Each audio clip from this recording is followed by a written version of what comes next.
सत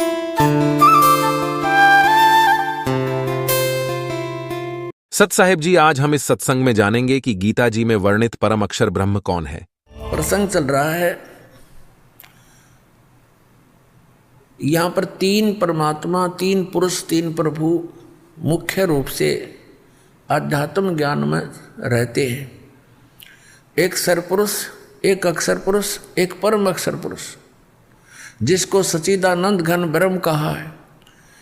श्रीमद् भगवद गीता अध्याय नंबर 15 के श्लोक नंबर 16 और 17 में तीन पुरुषों की जानकारी भिन्न भिन्न है। इससे पहले थोड़ा सा और संशय निवारण करेंगे और थोड़ा सा प्रमाण जानेंगे। श्रीमद् भगवद गीता अध्याय नंबर 7 के श्लोक नंबर 29 में गीता ज्ञान दाता ने कहा है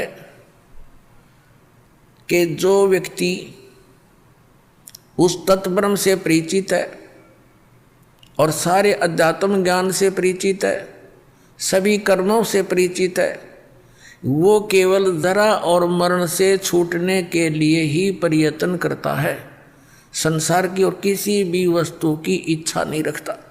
ये 7वें अध्याय के 29वें श्लोक में बताया गीता ज्ञानदाता ने, और 30 श्लोक हैं 7वें अध्याय में।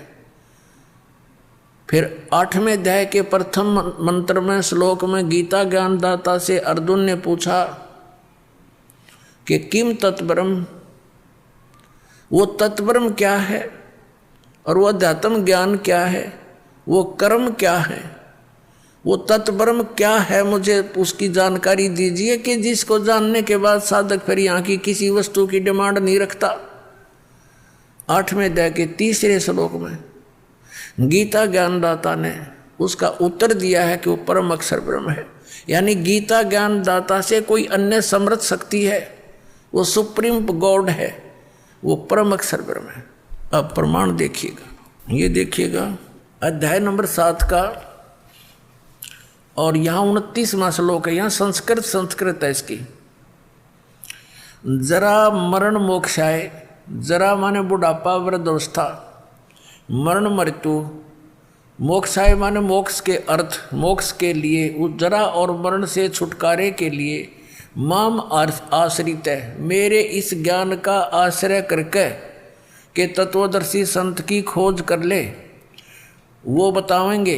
उसका आश्रय करके यतनती, ये जो प्रयत्न करते हैं, जरा मेरे उस ज्ञान का को आधार बनाकर तत्वदर्शी संत की खोज करके जो प्रयत्न करते हैं, किस लिए, जरा और मरण से छूटने का, ते ब्रह्म तत्विदु कृष्णम अध्यात्म कर्म च अखिलम।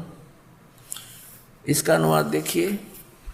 गीता ज्ञानदाता कहता जो मेरे शरण हो गए, जरा माने वृद्धावस्था, मरण से यानी मृत्यु से छूटने के लिए प्रयत्न करते हैं, यत्न करते हैं, वे पुरुष तत् ब्रह्म, तत् उस ब्रह्म को, तत् ब्रह्म को, संपूर्ण अध्यात्म को तथा संपूर्ण कर्मों को जानते हैं। अध्याय नंबर 7 के 30 में इतना कहा है कि जो मुझे जानते हैं इस सब रूप में, तो वो मुझे ही जानते हैं, आगे नहीं जानते वो।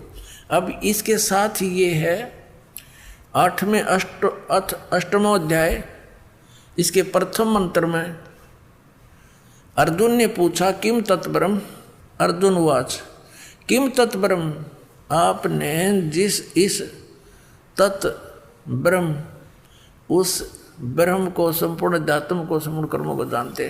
तो यहाँ पूछा है 8वें अध्याय का प्रथम मंत्र में किम तत्ब्रह्म, और कीमत अध्यात्म, और किम पुरुष, किम कर्म पुरुषोत्तम, अधिभूत च किम प्रोक्तम, अधिदेवम किम उच्यते। वह ब्रह्म क्या है, हे पुरुषोत्तम, वह ब्रह्म क्या है। तो गीता ज्ञानदाता ने अब इसी गीता अध्याय नंबर 8 के और श्लोक नंबर 3 में कहा है वह परम अक्षर ब्रह्म है। वह परम अक्षर ब्रह्म है जो गीता ज्ञानदाता से अन्य और समर्थ है। अब हम समझेंगे गीता अध्याय नंबर 15 के श्लोक नंबर 16 और 17 को बहुत आसानी से समझ में आएंगे। सरपुरुष ये ज्योति निरंजन है, गीता ज्ञानदाता श्री कृष्ण में प्रवेश करके बोलता है।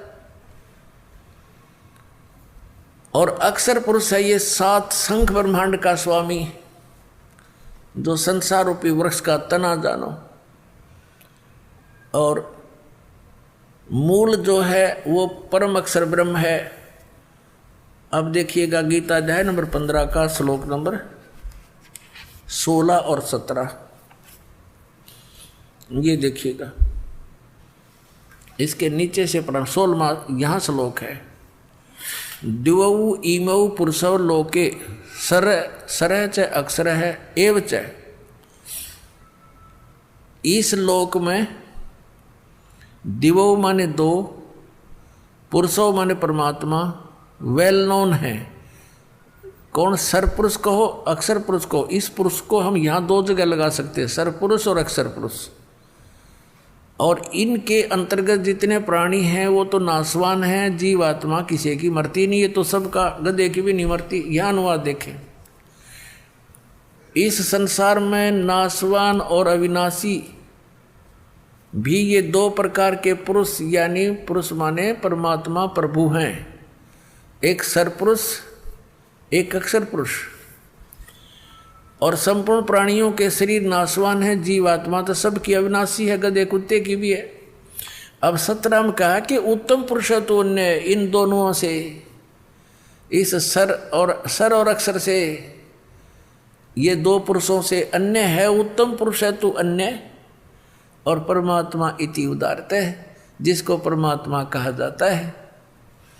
ये लोकत्रयम् आविश्य विभर्ति, जो तीनों लोकों में प्रवेश करके सबका धारण पोषण करता है, अवय ईश्वर है, वो वास्तव में अविनाशी परमात्मा है।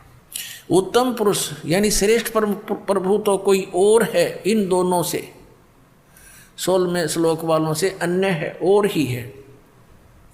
तीनों लोकों में प्रवेश करके ये संसार रूपी वृक्ष से, सब पूरे संसार रूपी वृक्ष को यानी जड़ों से ही आहार प्राप्त होता है, यानी उस परमात्मा से ही सबका धारण पोषण हो रहा है। वो सबका मालिक है, सबका दाता है।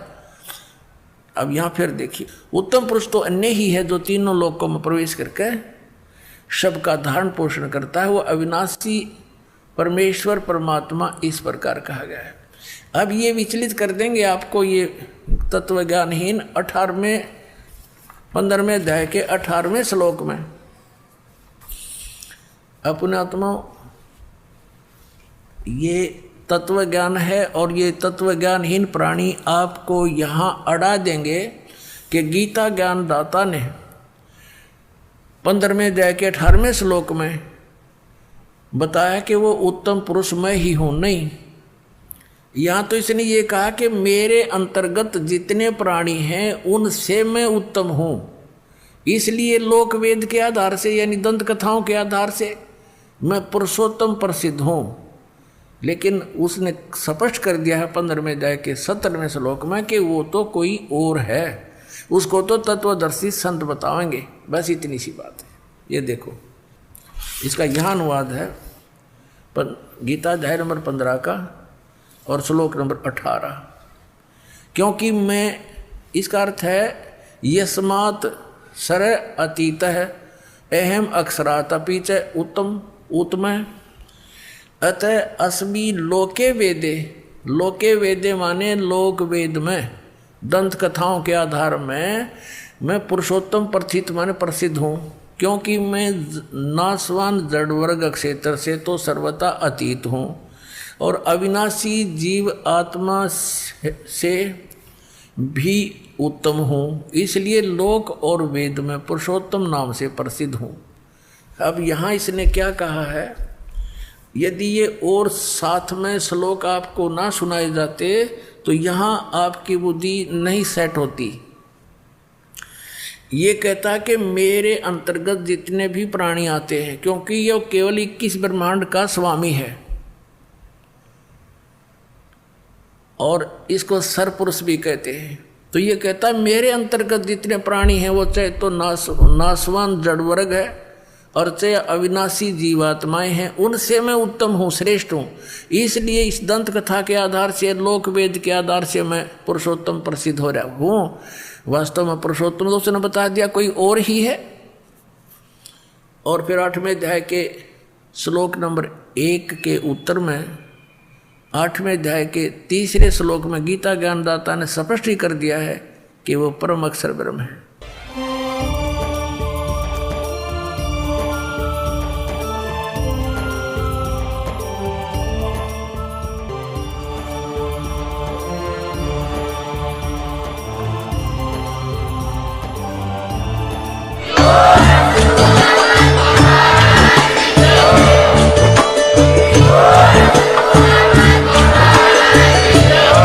आपको ये वीडियो अच्छी लगी तो लाइक, शेयर और कमेंट कीजिए, और आपको ऐसे वीडियो की जानकारी मिलती रहे इसलिए सब्सक्राइब करके बेल आइकॉन पर दबा दीजिए।